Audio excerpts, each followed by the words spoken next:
तो करने के साथ साथ तुमको ज्योमेट्री वाला पार्ट तुम्हारा बहुत पक्का होना चाहिए, ठीक है। क्योंकि तुम देख सकते हो यहाँ पे कैसे हमको 90 डिग्री ड्रॉ करना है, तो वो सब तुमको बेसिक आना चाहिए अच्छे से। आगे बढ़ते हैं नेक्स्ट सवाल पे।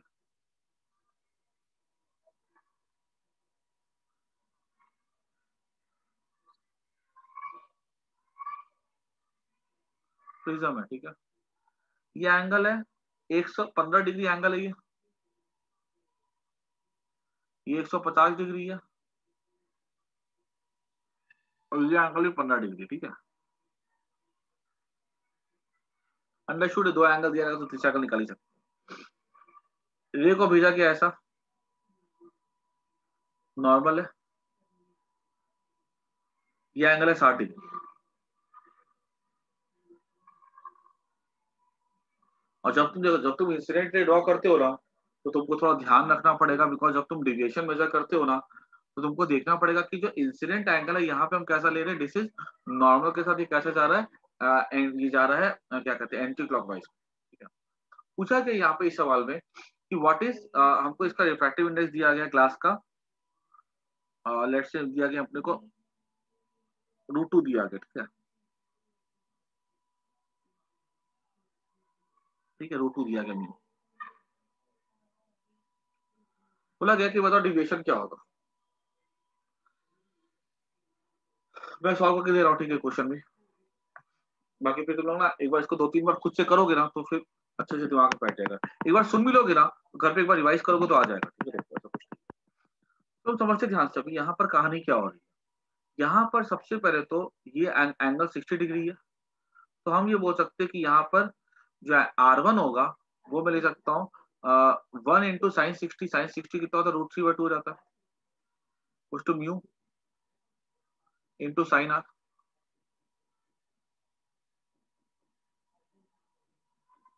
क्लियर। एक काम करो, यहाँ पे म्यू को ना √2 नहीं लेके √3 ले लो, म्यू √3 दिया गया, ठीक है, तो सही कर लेना। साइन R क्या हो जाएगा हमारा, कट जाएगा। वो तुम्हारा एग्जाम में जो व्यू दिया जाएगा ना, कुछ ऐसा दिया जाएगा कि ताकि तुम्हारे वैल्यूज कैसी हो, आसान हो निकालना, ठीक है। वो वैल्यूज ऐसी देते हो, कोई दिक्कत नहीं। तो साइन आर कितना, आर हो जाएगा वहां 30 डिग्री। निकालना क्या, आपको डिविएशन निकालना है इसमें भी, ठीक है। हर बार देखो तुम्हारा वो फॉर्मूला लगे बेसिक बच्चों वाला, ठीक है, वो जरूरी नहीं है, ठीक है। अब यहाँ पे एंगल ऑफ रिफ्रैक्शन 30 डिग्री है, मतलब ये 30 डिग्री अगर ऐसा है तो मैं 30 डिग्री कैसे ड्रॉ कर सकता हूँ, ऐसा कर सकता हूँ। अभी देखो परेशानी क्या है, तुमको समझ में नहीं आएगा कि ये रे जो है रिफ्रैक्शन के बाद ऐसे जाएगी कि ऐसे जाएगी 30 डिग्री पे। तुम्हारे पास थोड़ी ना उस समय प्रोटेक्टर होगा कि तुम नाप सकते हो, ये ऐसा भी तो हो सकता है, ये ऐसे भी हो सकता है। मान लो कि एक बार के लिए मैं सोचता हूँ कि ऐसे है, ठीक है, ऊपर से, ठीक है। तो ये 30 डिग्री अगर ऐसा है तो ये एंगल कितना होगा, 60 डिग्री हो जाएगा, है ना, क्योंकि 90 90 माइनस 30 हो गया 60 डिग्री। तो ये एंगल हमारा कितना, अरे दो एंगल कैसे 210 हो सकते हैं। तो जो मैंने अज्यूम किया ऐसे वाला गलत है वो, मतलब जो रे है ना, वो इस सरफेस से नहीं निकलेगा, वो बॉटम वाले सरफेस पे जाएगा। सबसे पहली चीज तो कोई समझनी होगी कि कौन से सरफेस पे जाएगा, और उसको समझना हमारे लिए कोई बड़ी बात नहीं है। हम देख सकते हैं कि हमारा जो अजम्पशन था वो गलत आ रहा है, तो हमने बोला कि नहीं ऐसे नहीं होगा, तो फिर रे कैसे जाएगी, रे जाएगी ऐसे।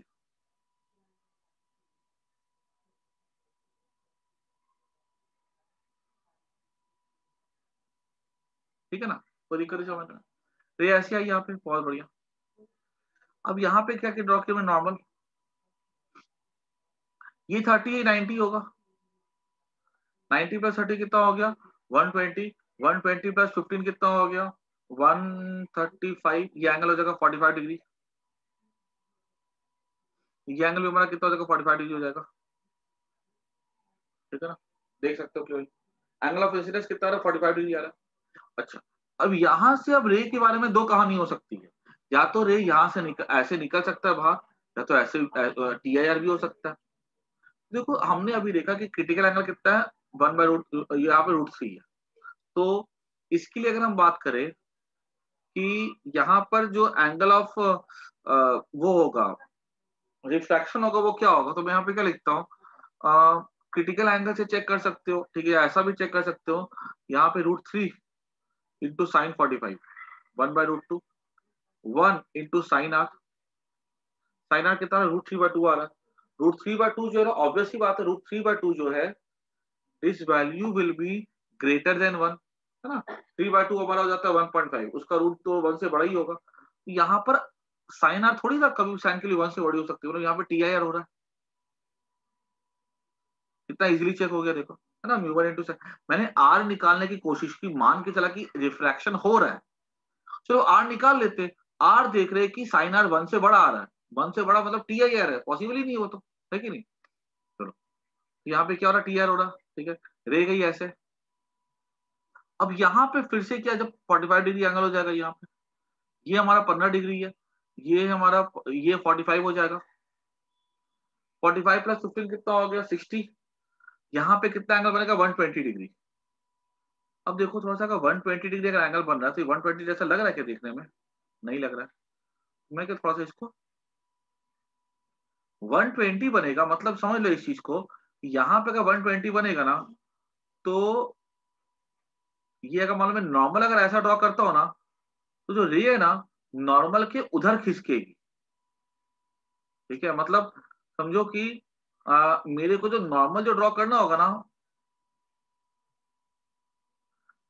ये ऐसा ड्रॉ करना होगा,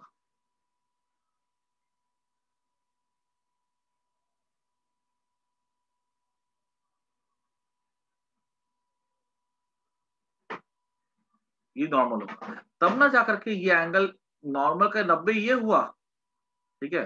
अब ये रह जाएगा, ये 45 डिग्री है, प्लेन के साथ ये रे कितनी बनाएगी, 120। अब 120 बनाएगी तो ऑब्वियस ही बात है, नॉर्मल का जो 90 होगा वो तो इसके इधर आएगा। आ रही मेरी बात समझ में। तुमको ना सिंपल सिंपल ज्योमेट्री यहाँ पे अप्लाई करने आनी चाहिए, ठीक है। और वो क्या, एक दो सवाल तुम यहाँ पे एग्जाम्पल देखोगे तुमको अपने आ जाएगा वो, क्लियर। अगर ये एंगल मान लो अगर 30 डिग्री होता, तो 30 होता तो मेरा सरफेस अगर ऐसा होता, 30 अगर होता, तो ये 30 डिग्री अगर ये ऐसा होता, तो मेरे नॉर्मल का जो 90 है ना, वो किधर जाता, तो दूसरी तरफ जाता।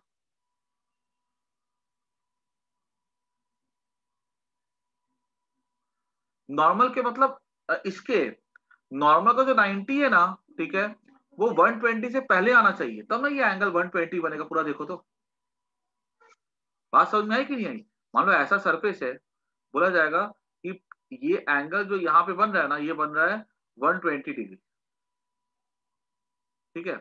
अभी बोला जाएगा कि नॉर्मल ड्रॉ करो, इस सरफेस के ऊपर नॉर्मल ड्रॉ करो, तो नॉर्मल कैसे ड्रॉ होगा, नॉर्मल तो ऐसे ड्रॉ होगा ना,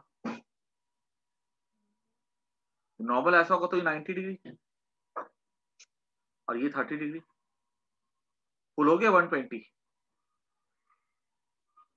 आई बात समझ में। अगर तुमको यस या नो बोलना, अगर तुमको प्लेन सरफेस दिया गया है, वहां पे इंसिडेंट रे प्लेन के साथ क्या एंगल बना रही है, तुम उस एंगल की जानकारी को लेकर के उस पॉइंट पे नॉर्मल ड्रॉ कर सकते हो, कोई दिक्कत।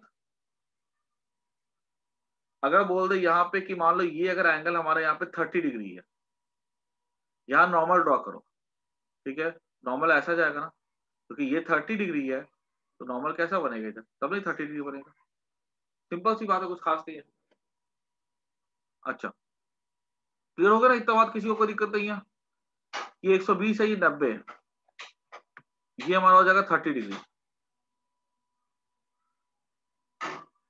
क्लियर।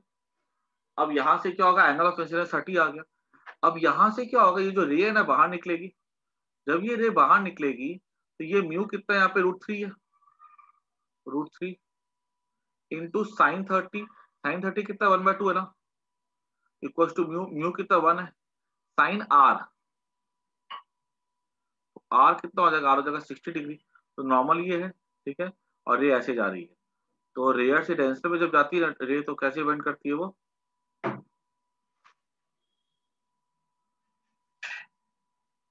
इसको इसको सीधे ऐसे जाना चाहिए था, ठीक है। क्या कहते हैं, लेकिन वो बेंड करेगी टूवर्ड्स द नॉर्मल।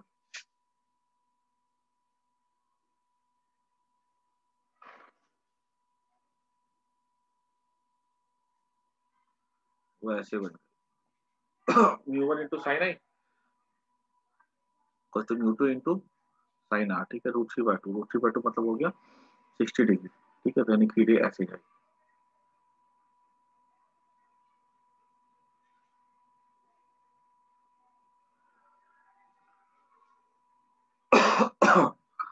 डिविएशन निकालना बाकी है, अभी उसको कैसे ऐड करेंगे मैं बताता हूँ। यहां तक किसी को कोई परेशानी पूछो।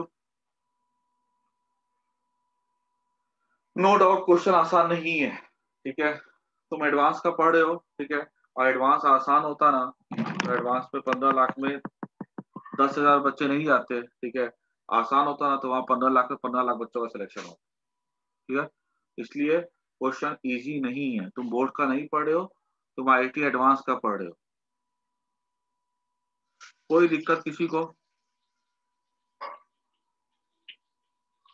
अरे तुम लोगों को समझ में आ रहा है कि नहीं आ रहा है, हाँ या ना तो बोल दो, मेरे को कुछ पता नहीं चल रहा है, ऐसा नहीं कि मैं खाली बोलता चला जा रहा हूँ बस यहाँ पे।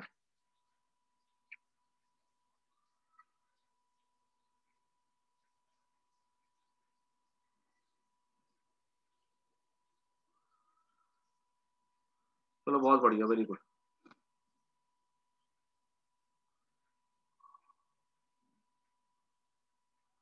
हाँ, ये सब एकदम एडवांस के, ये सब तुमको, ये लल्लू पंजू क्वेश्चन सब नहीं है, ये सब क्वेश्चन को समझने के लिए और करने के लिए, समझ लो तुम, जैसे होता है ना, गन्ना होता है, शुगर केन, कैसे उसको चर्न किया जाता है मशीन में, वैसे ही समझ लो तुमको ये चर्न तुमको कर रहा है। हाँ देखो बर्जिल, ये एंगल 45 डिग्री है, ये एंगल 15 डिग्री है, टी आई आर हुआ, तो टी आई आर में क्या होगा, ये एंगल 45 डिग्री है तो ये 45 होगा, 90 माइनस 45 45 हो गया, ये 45 है, ये 15 है, 15 प्लस 45 कितना हो गया, 60 हो गया। तो यहां पर ये एंगल 120 होगा।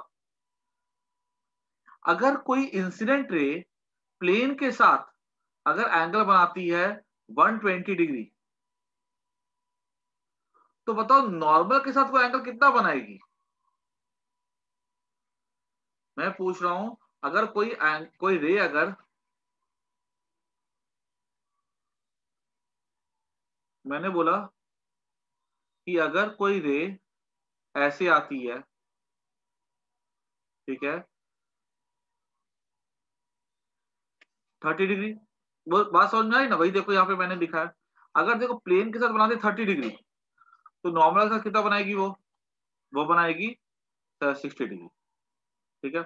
अगर यहाँ पे अगर ऐसा है, लेकिन अगर मान लो कोई हमारा प्लेन सरफेस अगर ऐसा है, ठीक है, और बोला जाए रे अगर आती है ऐसे करके, और अगर यही एंगल हमारा अगर 120 डिग्री जा रहा है, तो 120 से तो नॉर्मल कहाँ ड्रॉ करना, नॉर्मल तो इधर ड्रॉ करना पड़ेगा ना। तो 120 माइनस 90 कितना, 130 डिग्री हो जाएगा ना ये तो, बिकॉज नॉर्मल जो तुम ड्रॉ करते हो ना, you have to see the angle between the incident and the plane surface. हाँ, अब देखो हमारा क्वेश्चन ऑलमोस्ट सॉल्व हो चुका हुआ है, ठीक है, अब ज्यादा कुछ करना नहीं हमको इसमें। हमसे पूछा गया था टोटल डिविएशन क्या होगा, डिविएशन पहले सरफेस पे, देखो ये रे 60 डिग्री है,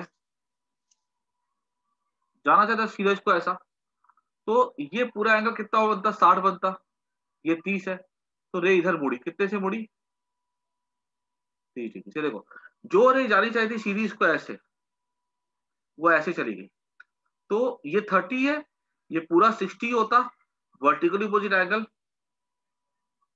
30 डिग्री यहाँ पे, 60 माइनस 30 कितना हो गया, 30 डिग्री। तो पहला मुड़ा 30 डिग्री, कैसा है ये, दिस इज क्लॉकवाइज, तो माइनस, ठीक है। यहाँ पे रे जाती है और यहाँ से रे रिफ्लेक्ट कर जाती है, ये रे को जाना चाहिए था सीधे ऐसा जाना चाहिए था, लेकिन ये रे मुड़ के ऐसे चली जाती है ना, देखो तो यहाँ पे जो टी आई आर हुआ, यहाँ पे रे ऐसे मुड़ी, ठीक है, कितने से मुड़ी, जाना था सीधे इसको ऐसे जाना चाहिए था 45 डिग्री पे, ये 45 90 डिग्री मुड़ी, 90 डिग्री जो मुड़ी है यहाँ पे रे, ये कैसी मुड़ी है, ये मुड़ी है ध्यान से देखो तो एंटी क्लॉकवाइज, है ना, प्लस, ठीक है ना, ये मुड़ी है एंटी क्लॉकवाइज। देख सकते हैं यहाँ 45, ये 45 थी, ये 45। तो जो रे ऐसे जा रही थी इंसिडेंट रे, वो रे ऐसे मुड़ जाती है, इतने से। कैसे जा रही है? Anti clockwise. अगर हम आगे बढ़ते हैं तो यहाँ पे अगर हम ध्यान से देखें तो जो रे को जाना चाहिए था सीधे ऐसा, ठीक है, वो रे, एक मिनट यहाँ पे मैंने थोड़ा सा नॉर्मल ऐसा है ना, एक मिनट। हेलो, हम क्लास में बात, जो रे को जाना चाहिए था सीधे ऐसा, ठीक है, आ, ये 30 डिग्री था, तो ये नॉर्मल, ये नॉर्मल था हमारा, देख सकते हो नॉर्मल था हमारा, 90 बना रहा है यहाँ पे। इसके साथ ये एंगल कितना बनेगा? 60 डिग्री ना। एंगल रिफ्लेक्शन कितना आ रहा था? ये था आ,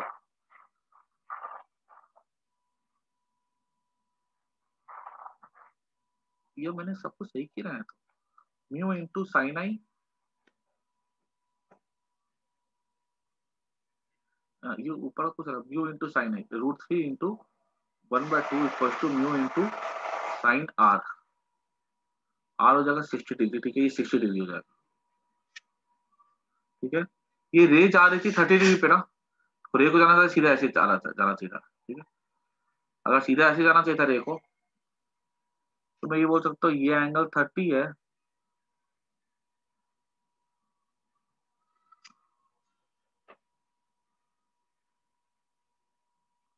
ये एंगल भी कितना हो जाएगा 30, और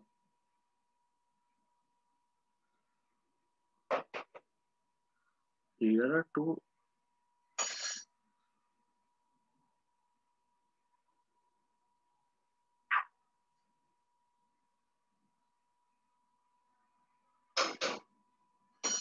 एक बार मैंने यहाँ पे कुछ गड़बड़ी कर दी ना यहाँ पे। ये डेंसर टू रेयर, तो यार ये जाएगा डेंसर टू रेयर, तो अभी तो नॉर्मल बेंड करेगा ना। हाँ, हाँ सही बोले, यहाँ पे गड़बड़ हो रही थी, ये अभी तो नॉर्मल ऐसे जाएगा, ये 30 है तो ये 30 होगा, और ये एंगल हमारा हो जाएगा 60 डिग्री, ठीक है। मतलब कोई गड़बड़ी हो रही है, देखो तो ये हमारा हो गया, ये इंसिडेंट ऐसे जाता, लेकिन निकल रही है ऐसे, तो कितने का डिफरेंस दिख रहा है देखो तो हमको यहाँ पे, 60 माइनस 30 दैट इज 30 डिग्री का, ठीक है। तो कितना से बेंड हुआ देखो, ये बेंड हुआ 30 डिग्री से, और किधर बेंड हुआ देखो तो ये बेंड हुआ है हमारा क्लॉकवाइज, माइनस, देख सकते हो नेट बेंडिंग कितनी हो गई, तो -30 -30 -60, -60 प्लस 90 कितना हो गया, +30 डिग्री क्लॉकवाइज, एंटी क्लॉकवाइज। आई बात सबको समझ में?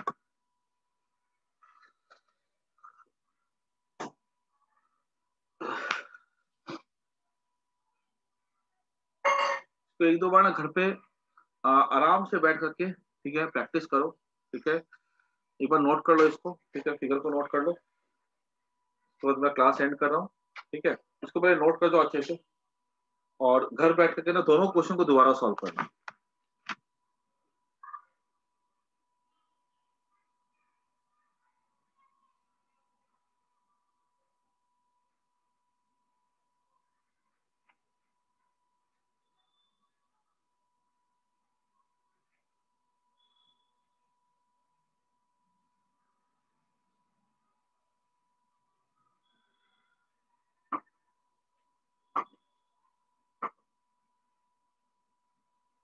कहानी है एक छोटी सी बच्ची,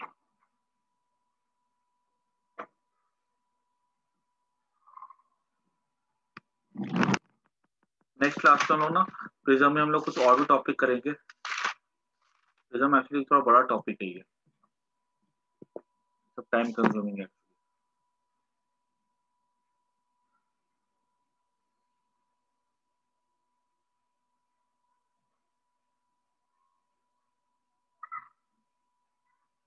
ठीक है, चलो बाय, ठीक है, मैं क्लास एंड कर रहा हूँ अभी।